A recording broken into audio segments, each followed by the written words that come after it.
कार्य, इससे रिलेटेड किस तरह से क्वेश्चन पूछे जाते हैं, निम्न में से कौन सा मानसिक स्वच्छता का मुख्य कार्य नहीं है? तो ऑप्शन 3। हेलो एवरीवन, स्वागत है आप सभी का मेरे चैनल पर। और कल हमने डिस्कस किया था अधिगम अक्षमता वालों के लिए जो भी एक्ट बनाए गए थे उनके बारे में। आज हम फुल डिटेल करेंगे मानसिक मंदता के बारे में। मानसिक मंदता पूरा एक टॉपिक है, आपको डिटेल में पढ़ना पड़ेगा, ये बहुत क्वेश्चन पूछे जाते हैं इससे भी। ठीक है, तो मानसिक मंदता किसे कहते हैं? एंजाइटी को, डिप्रेशन को, मतलब कि परेशान रहना। लोग जब परेशान रहने लगते हैं तो उसे मानसिक मंदता, मतलब धीरे धीरे उनकी परेशानी बढ़ती जाती है, वो डिप्रेशन में चले जाते हैं। तो वो किस कैटेगरी में आ जाते हैं? वो मानसिक मंदता की कैटेगरी में आ जाते हैं। परेशान रहने के साथ साथ क्या होता है, बाइपोलर भी हो जाते हैं वो, जैसे कि पल में कुछ होते हैं तो पल में कुछ हो जाते हैं। जैसे कि अभी ठीक ठाक मूड में है, थोड़ी देर में गुस्सा आ जाएगा, फिर ठीक हो जाएंगे, फिर गुस्सा में हो जाएंगे। तो ये सब मानसिक मंदता जैसी अधिगम अक्षमता में आते हैं। ठीक है, देखिए WHO ने ये बोला था, जो कि वर्ल्ड हेल्थ ऑर्गेनाइजेशन है, उसने ये बोला था दुनिया में सबसे ज्यादा लोग एडी से ही ग्रसित हैं। एडी यानी कि एंजाइटी डिप्रेशन से ही सबसे ज्यादा ग्रसित हैं। जितनी भी अधिगम अक्षमता है, जैसे कि 21 अधिगम अक्षमता है, उसमें सबसे ज्यादा जो लोग ग्रसित है वो मानसिक मंदता से ही ग्रसित है। मानसिक मंदता होता क्या है? एंजाइटी डिप्रेशन, मतलब परेशानी में रहना, ज्यादा तनाव में रहने लगते हैं लोग, तो वो मानसिक मंदता की कैटेगरी में आते हैं। पल में कुछ होते हैं तो पल में उनका दिमाग कुछ और हो जाता है। ठीक है, तो हम आगे देखते हैं इसके बारे में और डिटेल। अब देखिए, जिनको भी मानसिक मंदता वाली अक्षमता होती है उनके प्रति शिक्षक के क्या कार्य होने चाहिए। अब देखिए, क्वेश्चन यहाँ से बनते हैं CDP में।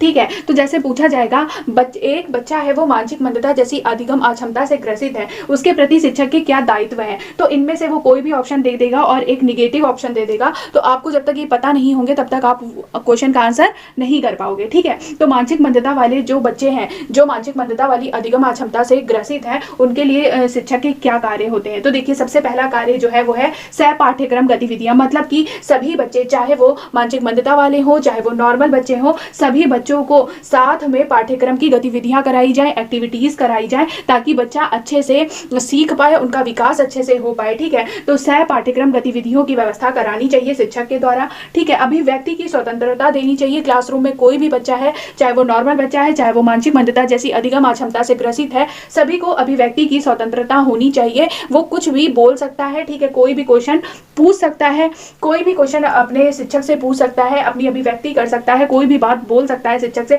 उसको क्या परेशानी है, क्या अच्छा लग रहा है, क्या बुरा लग रहा है, सभी की अभिव्यक्ति की स्वतंत्रता देनी चाहिए क्लासरूम में। ठीक है, और तीसरा जो कार्य है शिक्षक का, वो है रुचियों के अंतर पर ध्यान देना चाहिए। जो मानसिक मंदता वाले बच्चे हैं उनकी शायद रुचि अलग हो, नॉर्मल बच्चों की अलग हो। व्यक्तिगत विभिन्नताएं देखो नॉर्मल बच्चों में भी पाई जाती हैं और ग्रसित बच्चों में भी पाई जाती हैं। तो रुचियों के विशेष अंतर पर ध्यान देना चाहिए शिक्षकों को, और उनकी रुचियों के अनुसार ही उनको गतिविधि करानी चाहिए। ठीक है, पाठ्य सहगामी क्रियाएं करानी चाहिए शिक्षक को, रुचियों के अंतर के आधार पर ही। ठीक है, चौथा जो शिक्षक का कार्य है वो है मानसिक स्वास्थ्य को बढ़ावा देना। मानसिक स्वास्थ्य को बढ़ावा देना चाहिए। उनका मानसिक स्वास्थ्य, छात्रों का मानसिक स्वास्थ्य किस तरह से अच्छा रखा जाए, इस तरह के कार्यों का प्रयोजन स्कूल में करना चाहिए शिक्षकों के द्वारा। ठीक है, सामुदायिक कार्यक्रम, समूह में कार्यक्रम करवाने चाहिए शिक्षकों को, ताकि बच्चा अपनी अधिगम अक्षमता की ओर ध्यान ना दे पाए, बल्कि वो पॉजिटिव चीजों में रहे, गतिविधियों में इन्वॉल्व रहे। जितना वो गतिविधियों में इन्वॉल्व रहेगा, सोचेगा, समझेगा, दूसरे बच्चों को देखेगा,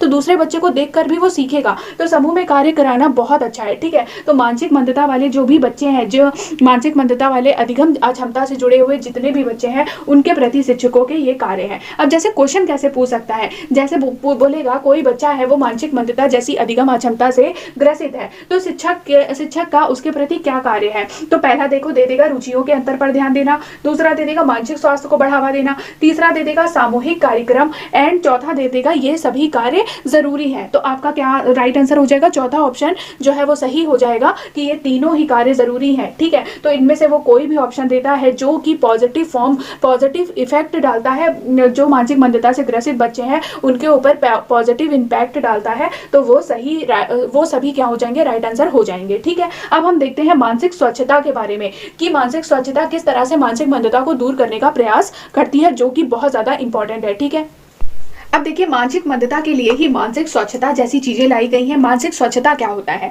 मानसिक स्वच्छता होता है मानसिक रोग, व्यक्तित्व विकार तथा समायोजन की समस्याओं का निवारण करती है। तो मानसिक स्वच्छता क्या है? एक क्यूरेटिव कार्यक्रम चलाती है जिससे मानसिक रोग से जितने भी लोग ग्रसित हैं, जिनके व्यक्तित्व में विकार है, ठीक है, जो समायोजन की समस्याओं का सामना कर रहे हैं, उनका निवारण करती है मानसिक स्वच्छता। और किस तरह से करती है ये भी मैं बताती हूँ। इसके 3 स्टेप है, ठीक है, 3 स्टेप ये फॉलो करवाती है जिस सभी समस्याओं से छुटकारा मिलता है। तो मानसिक मंदता, जैसे कि मानसिक मंदता मानसिक रोग से ही संबंधित है, ठीक है। तो मानसिक रोग से ग्रसित जितने भी अधिगम अक्षमता वाले बच्चे हैं, उनके लिए मानसिक स्वच्छता जो है कार्यक्रम चलाती है जिससे उनकी समस्याओं का निवारण किया जा सके। तो ये कितने प्रकार के होते हैं? ये 3 प्रकार के होते हैं और मैं तीनों को ही यहाँ पे समझा देती हूँ। और मानसिक स्वच्छता जैसे क्वेश्चन भी पूछेगा कि मानसिक स्वच्छता मानसिक मंदता जैसे अधिगम अक्षमता वाले बच्चों के लिए क्यों जरूरी है, तो उनका निवारण करने के लिए, जो भी वो समस्याओं का सामना कर रहे हैं, उनका निवारण करने के लिए मानसिक स्वच्छता जरूरी है, ठीक है। तो मानसिक स्वच्छता 3 प्रकार से मानसिक मंदता जैसे अधिगम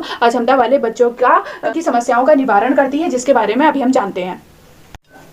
अब हम देखते हैं मानसिक स्वच्छता के प्रमुख कार्य। तो पहला होता है निरोधित कार्य, दूसरा है उपचारात्मक कार्य एंड तीसरा है परिरक्षक कार्य। इससे रिलेटेड किस तरह से क्वेश्चन पूछे जाते हैं? निम्न में से कौन सा मानसिक स्वच्छता का मुख्य कार्य नहीं है? तो ऑप्शन 3 तो ये दे देगा एंड चौथा ऑप्शन कुछ और दे देगा। तो 3 कार्य पता है आपको, ये होते हैं निरोधित कार्य होता है, उपचारात्मक कार्य होता है, परिरक्षक कार्य होता है, लेकिन चौथा ऑप्शन क्या है? नहीं होता है। इसका मतलब चौथा ऑप्शन ही सही ऑप्शन हो जाएगा, ठीक है। तो मुख्य कार्य देखते हैं, मानसिक स्वच्छता के मुख्य कार्य क्या होते हैं जिनसे मानसिक रोगों को आराम से दूर किया जा सकता है। तो पहला है निरोधित कार्य। निरोधित कार्य में क्या होता है? ये हमें मानसिक रोग से ग्रसित बच्चों की समस्याओं के कारणों को समझने में मदद करता है।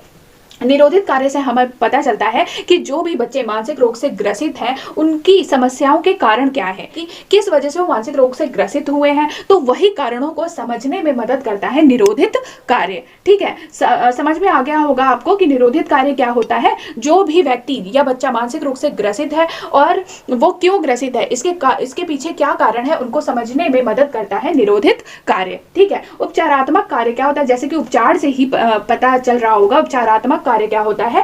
मानसिक रोग से ग्रसित व्यक्तियों को उपचार करने के तरीकों पर जोर देता है उपचारात्मक कार्य। कि देखो, सबसे पहले हमें पता चल गया कि उनके समस्याओं के पीछे के कारण क्या है, किस वजह से वो मानसिक रोग से ग्रसित है। उसके बाद उसमें किस तरह का उपचार किया जा सकता है कि जिससे वो मानसिक रोग से जो ग्रसित व्यक्ति है वो ठीक हो जाए। तो उपचार करने के तरीके पता चलते हैं हमें उपचारात्मक कार्य से, ठीक है। पहले हमें समस्याओं के कारणों का पता चला कि समस्या, जो मानसिक रोग से ग्रसित व्यक्ति हैं, आखिरकार वो क्यों ग्रसित हुए हैं, उनके पीछे के क्या कारण है। जब हमें ये पता चल गया, उसके बाद हमें ये देखना है कि जो जिस प्रकार की उनकी समस्या है उसको किस उपचार के माध्यम से ठीक किया जा सकता है। तो उसके तरीके हमें पता चले उपचारात्मक कार्य से, ठीक है। उसके बाद जो थर्ड है परिरक्षक कार्य। इससे क्या होता है? यहाँ हमें मानसिक स्वास्थ्य के महत्व और इसके संरक्षण के लिए अपनाए जाने वाले तकनीकों को समझने में मदद करती है, ठीक है। तो यहाँ पर हमें उपचार वगैरह सब हो गया उपचारात्मक कार्य को। इसके बाद परिरक्षक कार्य क्या होता है? यहाँ हमें मानसिक स्वास्थ्य के महत्व के बारे में बताती है